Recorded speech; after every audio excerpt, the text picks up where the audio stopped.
Dugout News YouTube channel is what you're watching. Welcome aboard. Now, got some news for you concerning Oleksandr Usyk, his manager Egis Klimas, and Tyson Fury, plus the name of the fighter that Oleksandr Usyk will be fighting. That one last fight, if he manages to defeat Tyson Fury in that rematch. Now, Oleksandr Usyk, his manager, Egis Klimas, believes there will be one fight left for his client if he beats Tyson Fury again. The Ukrainian slickster handed Tyson Fury the first defeat of his professional career in May, and they are now set to run it back on December 21st. Last time out, Usyk unified all four major sanctioning body belts to become the first undisputed heavyweight champion in over 25 years.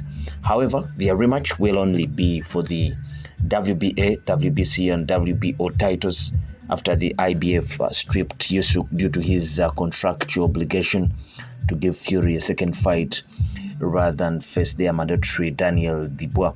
As a result, Dubois was upgraded from interim to full world champion, and he defended his red and gold strap by knocking out Anthony Joshua devastatingly in September. That was on the 21st of September. His next fight is expected to take place on February 22nd, although his opponent is yet to be announced.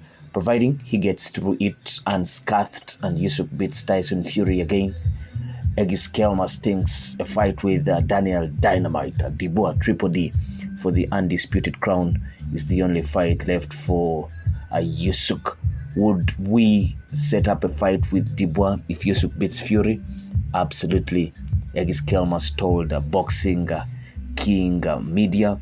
I don't think anyone else is left in the heavyweight division. Right now, Daniel Dubois is the IBF champion. Usyk knocked out Daniel Dubois in August last year after being dropped by a shot that divided fans. Some claimed the punch, which floored Usyk for several minutes, was legal and should have been counted, while others insisted it had strayed low. The referee determined it was an illegal blow, and so Usyk was given 4 minutes to recover before rebounding to stop Dubois in the 9th round with a stiff jab. Many people discussed the first fight, claiming it wasn't a low blow, but it undoubtedly was a low blow. According to Egis Klimas, the referee gave us recovery time, and I believe any smart fighter would use that chance. For many, this raised questions, and for Oleksandr, a fight with Dubois after Fury would be the ideal opportunity to show he can beat him and become the undisputed heavyweight champion a second time. After dismantling Anthony Joshua at Wembley Stadium, Daniel Dubois indicated that he wanted to exact his revenge on Oleksandr Usyk. Meanwhile, his promoter Frank Warren insists Triple D will be watching Usyk versus Fury 2 very closely. We'll see what happens on December 21st in Riyadh. Frank Warren did say, see the outcome of that fight. Tyson, I believe, will win that fight, but the fight I would love to see Daniel lace up against Usyk again, because I believe that he should have won that fight, and I still believe it wasn't a low blow. But this is crying about spilled milk. I still think that deep down Frank Warren doesn't see Tyson Fury winning, and though he would love Tyson Fury to beat Usyk for that second time, and I don't think that Frank Warren would love to see Daniel Dubois square it up with Usyk for the very second time, because aside of that controversial blow, it was all Usyk through and through. Dubois hardly got any success of even a shot, and if Usyk had stepped up earlier, because Usyk after the fight did reveal that the plan for the Dubois camp was Dubois to go to the body quite a lot, but his timing of the body shots was more much below the belt, and Usyk was complaining throughout.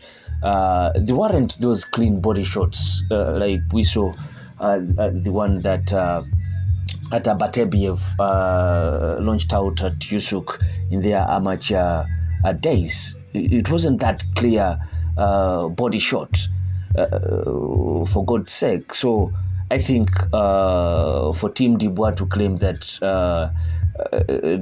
they believe Dubois won the first fight and that shot should have been ruled a knockdown and they should have counted for Usyk and all that, I think it's just them trying to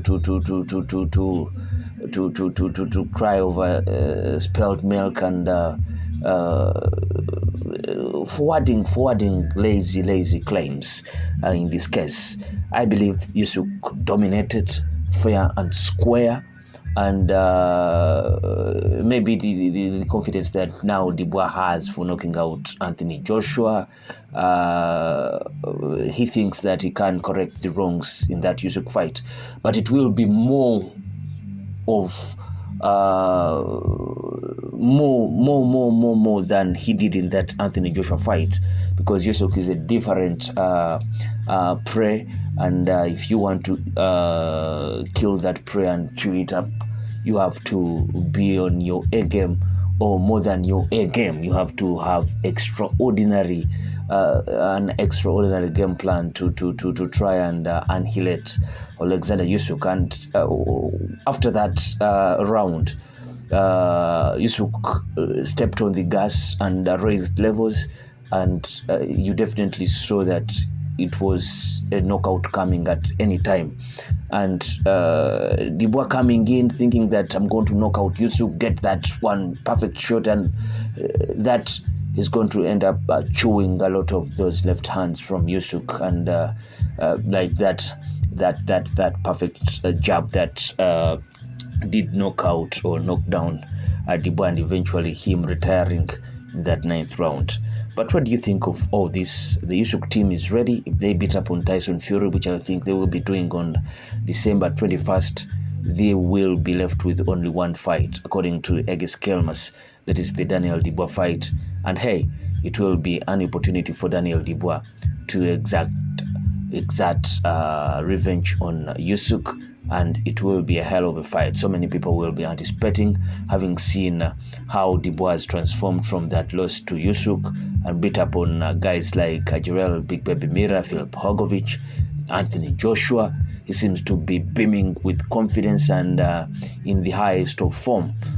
Anyone would love to see that fight, but it has to be if Daniel Dubois does fight on February 22nd. Obviously, it won't be between the win of the Oleksandr Usyk and Tyson Fury rematch. It will be another opponent. Can he get past that opponent? That opponent can derail chances of us seeing Dubois rematch Usyk. So it's very tricky, but we'll wait and see. Place your comment in the comment section below, and please subscribe if you yet to subscribe. I sign out. Peace.